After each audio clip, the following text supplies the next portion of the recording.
Hello, and welcome to Great Builds for Greatsword, where I showcase all of the builds that I use most frequently in my hunt. The topic of today's showcase is potential and the possibility of reaching damage numbers that no other build can replicate. But it is also about the end. With Iceborne coming to a definitive end in its content, we now have every tool that we will get, and this means that we can do one more build, the final build, the last Greatsword. With the potential to be the strongest build for the Greatsword, there is nothing else in this game that will get us more attack power. Here is the complete breakdown. The weapon that we will use in this set is the Black Fatalis Blade. There is no other greatsword that compares or competes in terms of attack power. For this reason, we will wield it to reach the highest potential. As for its augmentations, we will run the following: 1 affinity up, 1 element up, and 1 health regen. In order to reach the maximum amount of damage possible, we need to counteract the hefty negative affinity that this sword provides. For this reason, we are looking for affinity. That being said, for survivability as well as further damage through peak performance upkeep, health regen is necessary. Finally, the extra elemental attack will give us a couple of more points in damage. It is not a lot, but it definitely counts. In regards to the armor, we will be focusing on Velkhana armor. We will be running 4-piece Velkhana and 1-piece Fatalis. The specific pieces are Rimeguard Helm Y, Rimeguard Chest Y, Fatalis Gloves A, Rimeguard Waist Y, and Rimeguard Legs Y. With this armor, we will have access to 2 set bonuses: Critical Element and Frostcraft.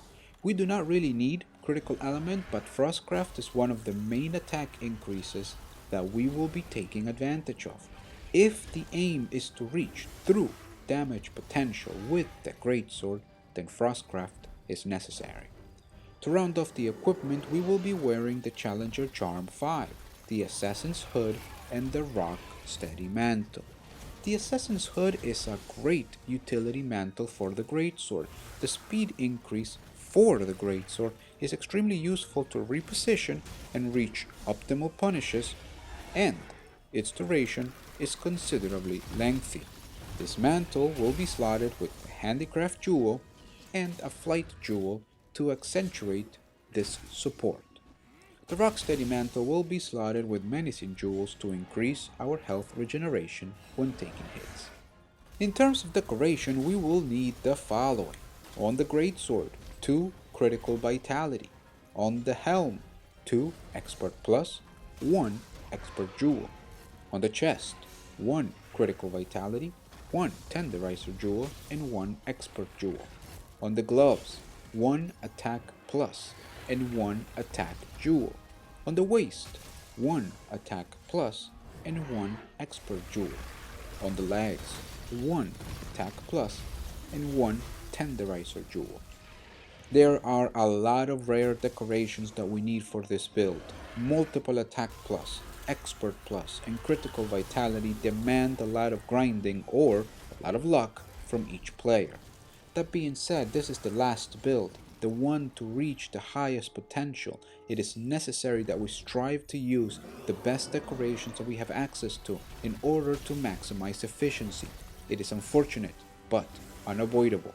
The build is well worth it.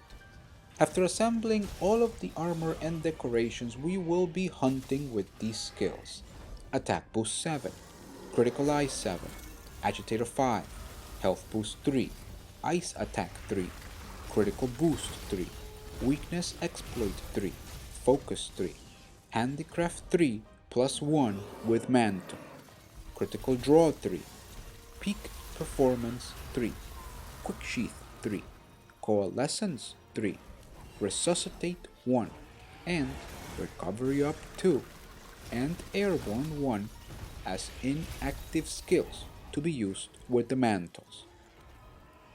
The first thing to note in this build is that it is set up for pure, unadulterated damage.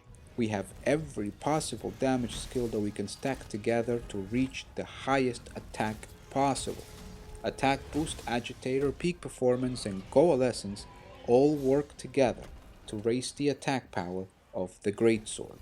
That said, we do not sacrifice any comfort in our hunt.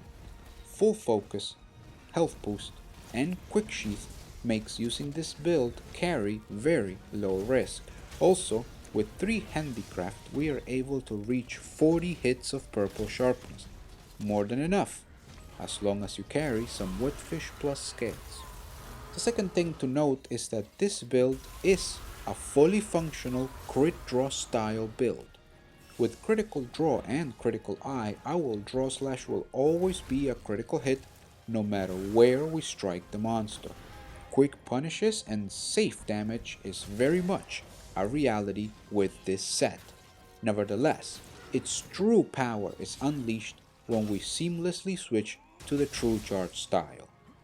This set has a very good amount of affinity, and even non-draw attacks have a good chance of becoming powerful critical hits. As a result, whether we are using crit draw or true charge, our damage will always be top tier. But this build is not perfect. It carries a single weakness: its inconsistent affinity. With all of our skills, this build will sit at a base 25% affinity. With weakness exploit, it becomes 55%.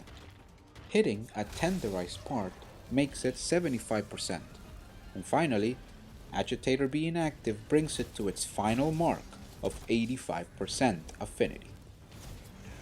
This build cannot reach 100% affinity on its own merits, and there are a lot of conditionals that we must meet to reach that maximum 85%. As a result, the damage that we deal will also be inconsistent. We will not be dealing the maximum potential damage on every hit. Sometimes we will not be getting the critical hit. This is the strongest and most damaging greatsword build that we have available if you get the critical hit. If you do not get that critical hit, the damage drops dramatically. There are other builds that offer huge damage much more consistently. You, the player, gets to choose what you believe is the best: big, consistent damage or huge, inconsistent damage.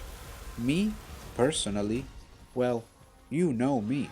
I play the greatsword to put the largest number on the screen. Regardless of what you believe, give this build a shot and see if it fits your playstyle. It is, after all, the very last one. Thank you for your time, and remember to use more greatsword.